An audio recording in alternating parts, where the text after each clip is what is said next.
So what I'm going to present today is my take on the Mormon odometer, or roadometer they called it. After studying diaries and journals and other scholarly papers, okay, qualifier is this is my take on it, okay?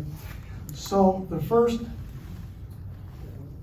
group of Mormon pioneers that left here, winter quarters, 175 years ago, was a very select group.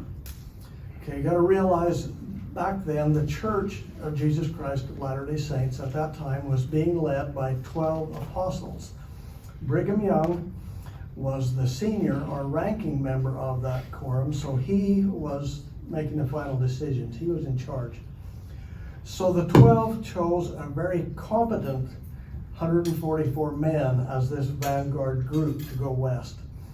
Now these were not only hardy men, but they were each possessed specific skills that were necessary to make this expedition successful.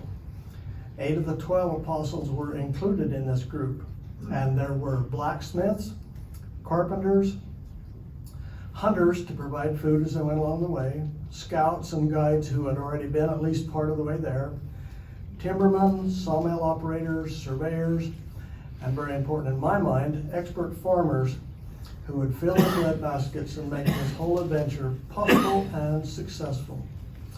Also important, because they were opening up and making a road that thousands of people would follow, Brigham asked Thomas Bullock to be the official camp clerk.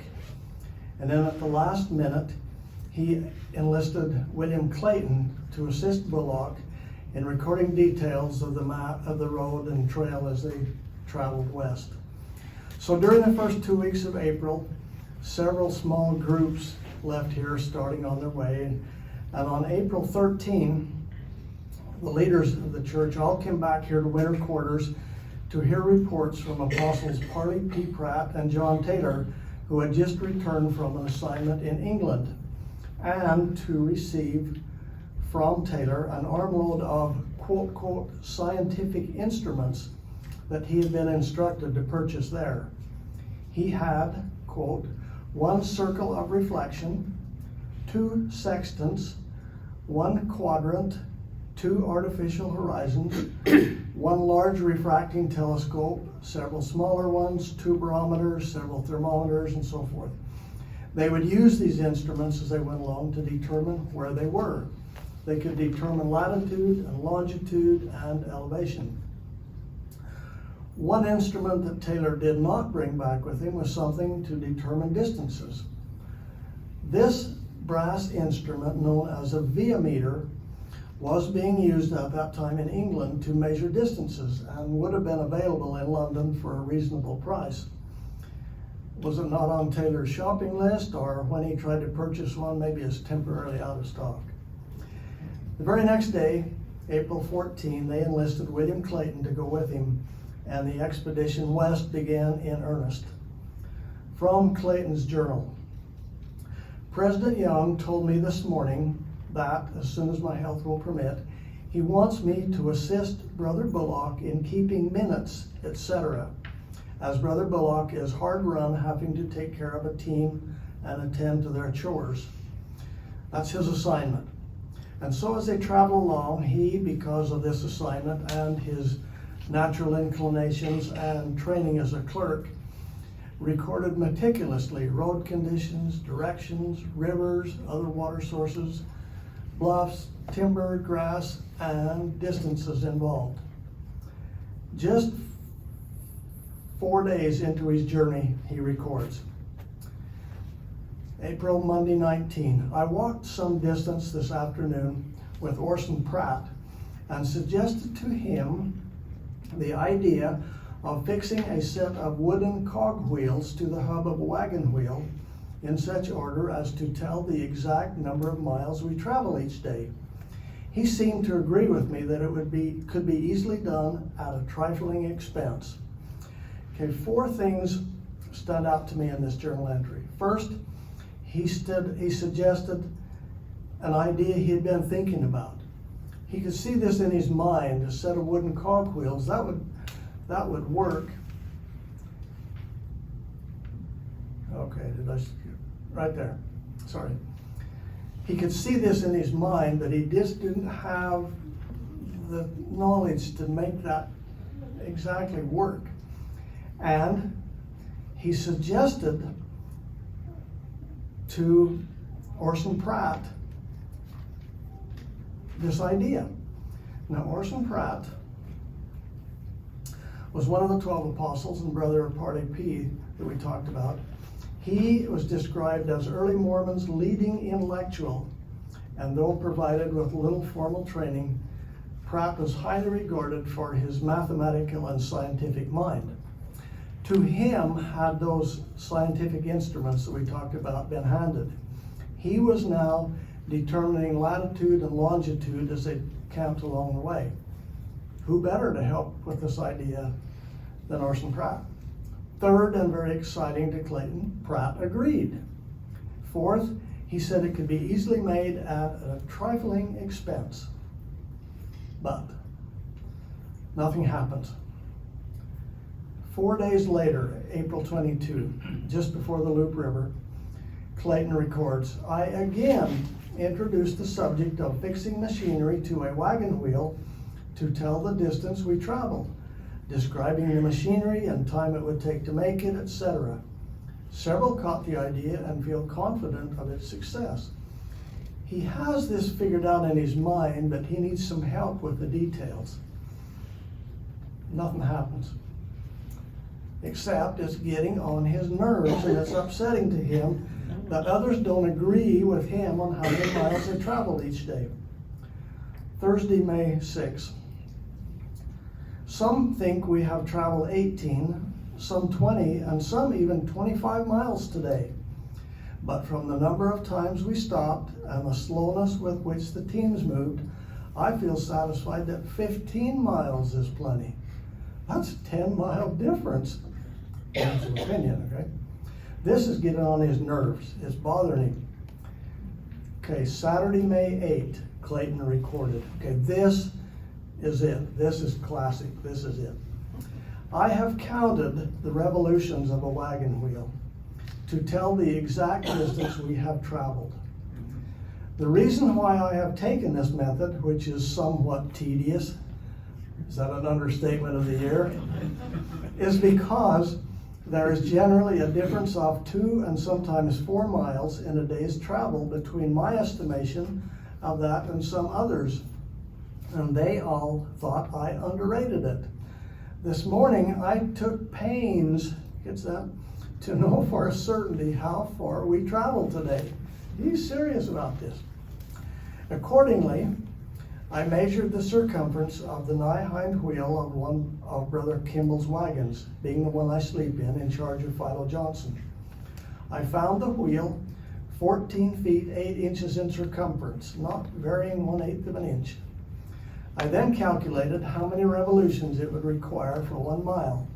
Found it precisely 360, not varying 1 fraction, which somewhat astonished me. It is uncanny that that would come out such an even number exactly. I have counted the whole revolutions during the day's travel and find it to be a little over 11¼ miles, 20 revolutions over. The overplus I shall add to the next day's travel. By the way, that would be 4,070 times he's counted that day. Some have passed the day's travel at 13 and some 14 miles, which serves to convince more strongly that distances are overrated. I have repeatedly, get this, I have repeatedly suggested a plan of fixing machinery to a wagon wheel to tell the exact distance we travel in a day.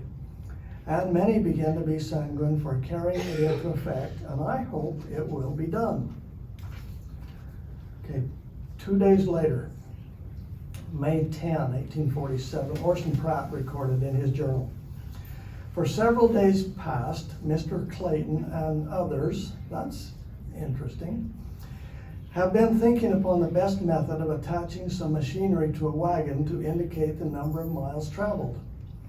I was requested this forenoon by Mr. B. Young, catch that, Brigham's involved, to give this subject some attention. Accordingly, this afternoon, I propose the following. Now catch that. He was requested this forenoon to give it some attention. This afternoon, he's got it figured out. This was easy for him. He could do this. I propose the following method. Let a wagon wheel be of such a circumference that 360 revolutions make 1 mile.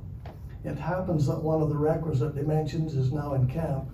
Okay, who's been feeding him information? Let this wheel act upon a screw in such a manner that 6 revolutions of the wagon wheel will give the screw 1 revolution. Let the cogs of the screw act upon a wheel of 60 cogs, which will evidently perform 1 revolution per mile. Then let this wheel of 60 cogs be the head of another screw, acting upon another wheel of 30 cogs. It is evident that in the movements of the second wheel, each cog will represent 1 mile. This machinery, which may be called the double endless screw, will be simple in its construction, of very small bulk, requiring scarcely any additional power, and the knowledge obtained respecting distances in traveling, catch this, will certainly be very satisfactory to every traveler. He's finally caught the vision of why we're doing this. And then he says the weight of this machinery need not exceed 3 pounds. This is not a big deal. The very next day, May 11, Brother Appleton Harmon is working at the machinery for the wagon to tell the distance we travel and expects to have it in operation tomorrow, which will save me the trouble of counting as I have done the last 4 days. He's excited and relieved that something is happening. So Appleton Harmon was a traveling companion of Clayton in Heber C. Kimball's group. He was a carpenter and a builder and an all-around handyman. He had worked in the woodshop of Shadrach Roundy in Nauvoo building cabinets. So he was uniquely qualified and was assigned to construct the machine using Pratt's design. He said he used the wood from a dismantled feed box. Clayton's Journal, Wednesday 12.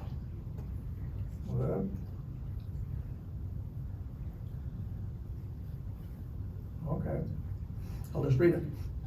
The very next day, Brother Appleton Harmon completed the machinery on the wagon so far that I shall only have to count the number of miles instead of the revolutions of the wagon wheel. Okay, he's got the first gear in place, counting miles. Harmon continued working on the odometer, and they modified and simplified Pratt's design. And on Sunday, May 16, where the airport in North Platte, Nebraska today is,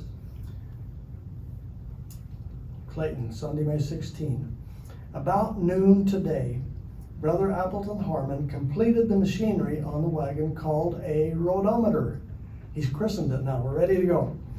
By adding a wheel to revolve once in 10 miles, showing each mile and also each quarter mile we traveled, and then casing the whole over so as to secure it from the weather. We are now prepared to tell accurately the distance we travel from day to day, which will supersede the idea of guessing, and will be a satisfaction not only to this camp, but to all who hereafter travel this way. See the relief there? And then he wrote a description of the completed machine.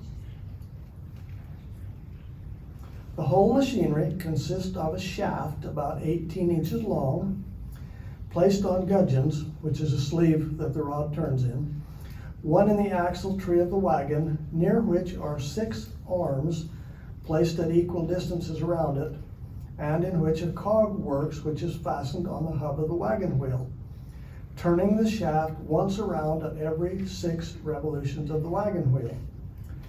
The upper gudgeon plays in a piece of wood nailed to the wagon box, and near this gudgeon on the shaft a screw is cut. The shaft lays at an angle of about 45 degrees. In this screw, a wheel of 60 cogs works on an axle fixed in the side of the wagon, and which makes 1 revolution per mile. In the shaft on which this wheel runs, 4 cogs are cut on the forepart, which plays in another wheel of 40 cogs, which shows the miles and quarters to 10 miles. The hole is cased over and occupies a space of about 18 inches long, 15 inches high, and 3 inches thick. Many others in the camp recorded journal entries about this machine. Then, 4 days later, another assignment came for Clayton. He recorded Tuesday, May 18. After encampment was formed, went with Elder Orson Pratt to Dr. Richard's wagon to enter into arrangements for making a map of our route. The doctor wants me to do it, assisted by Elder Pratt's observations. Orson Pratt had been using those scientific instruments we talked about earlier, and as they went along, he would determine latitude and longitude at specific places, as well as compass readings and altitude. For example, Bullock records, this is cute, Professor Pratt reports that at noon, by observation of the sun, we are in latitude 41 degrees, 31 minutes, and 44 seconds north. So these observations are being made and recorded as they were going along. He handed me Fremont's map. Y'all know John C. Fremont, a great famous explorer of the West. They were using and had studied his map of the Platte River Valley on this journey. His map was the map at the time, widely recognized and used as the authoritative chart of the area. So they were comparing their latitude and longitude readings and mileage to his map as they go along. And I retired to my wagon to commence operations, but soon found the map does not agree with my scale or Elder Pratt's calculations. I then proposed to Elder Pratt to wait till we get through the journey and take all the necessary data and then make a new one, instead of making or superimposing our route on Fremont's. So they're going farther and farther west. Heber C. Kimball Journal. Clayton has undertaken to put up a guide board every 10 miles through the journey. He has put 2 up today. These signs included miles between rivers, other landmarks, notes about good water, good camping places. These would have been a great help to those coming behind. Again, continuing Kimball's journal. Passed a Missouri company, have a guide with them. He says we shall find water again at 6 miles distance, and after that no water for as much as 15 miles further on. Think about that. On this representation, it was concluded we had better go on to the next creek this afternoon, as we would not well reach the second creek in the day. See how these little hints would really help people come along behind? July 3rd, after crossing the Green River, the evening's meeting had Brigham Young explain that it was necessary that some individuals should go back to meet the next company of our brethren in order to pilot and assist them on the road. 6 men were assigned to go back and took with them instructions to them whom they should meet, and note this, also a short synopsis from some of our journals containing the distances, good camping places, etc. Finally, on July 24, Brigham Young gets to the Valley of the Great Salt Lake and defines it as the place. Then followed a very busy time, getting crops planted, laying out the city, making adobe bricks, building a fort, building homes, getting timber from the mountains. Very busy time. Just days later, August 2, Clayton recorded. After dark, President Young sent for me to come to his wagon and told his calculations about our starting back. They're preparing now to come back here to winter quarters.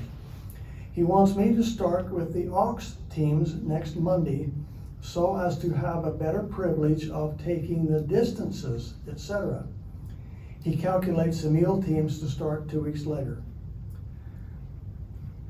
Tuesday, August 10, Clayton wrote, I am expected to keep a table of distances of the whole route returning from here to winter quarters and make a map when I get through, and this for public benefit. Tuesday, August 17, the Ox team start back to winter quarters. All along the trail on the way back, Clayton would put up these signboards. Others in the group helped him pick up boards from broken wagons strewn along the way.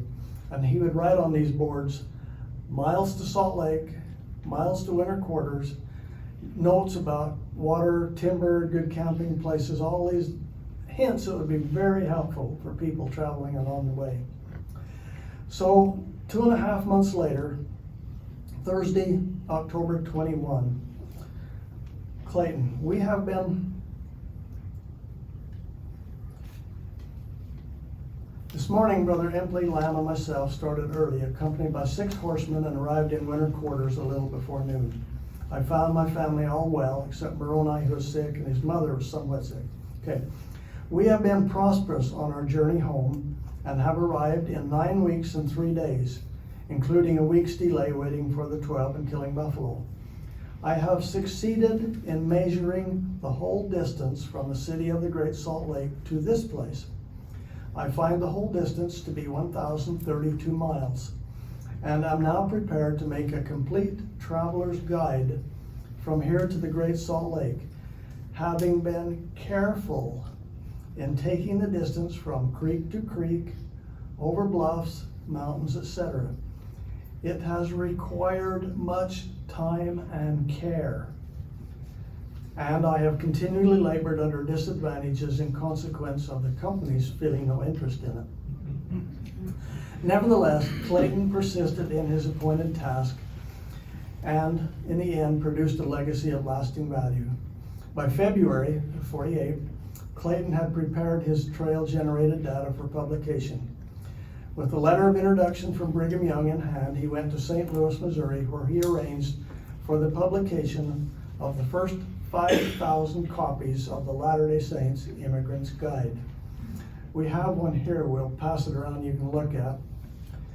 It was well received and was soon in great demand as thousands of people were flocking to the West.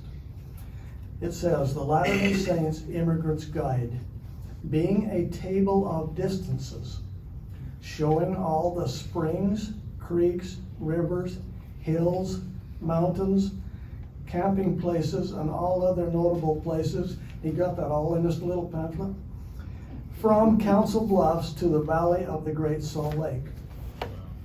Also, latitudes, longitudes, and altitudes of the prominent points along the route, together with remarks on the nature of the land, timber, grass, and so forth. The whole route having been carefully measured by a roadometer, see that? And the distance from point to point in English miles accurately shown by William Clayton. So this is the first page. He would say miles, see, starts at winter quarters, latitude, longitude, to the Papilla, or the Papillion, how many miles? Okay, and then that next column is from winter quarters, and then the next one is to Salt Lake. So one diminishes and the other grows as they go. Here's about the center of the page. You see down the ways there's Chimney Rock, 452.5 miles from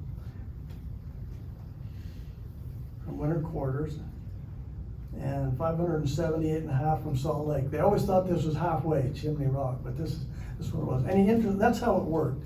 All these little things on here, details, very, very helpful to thousands and thousands of people. I have learned to appreciate these men. William Clayton, who saw the need for a roadometer and came up with the idea. He was vigilant in his desire to get this done and get things right. Orson Pratt, who used his skills and knowledge to design it. Appleton Harmon, who had the skill set to transform idea and design to actual pieces of wood.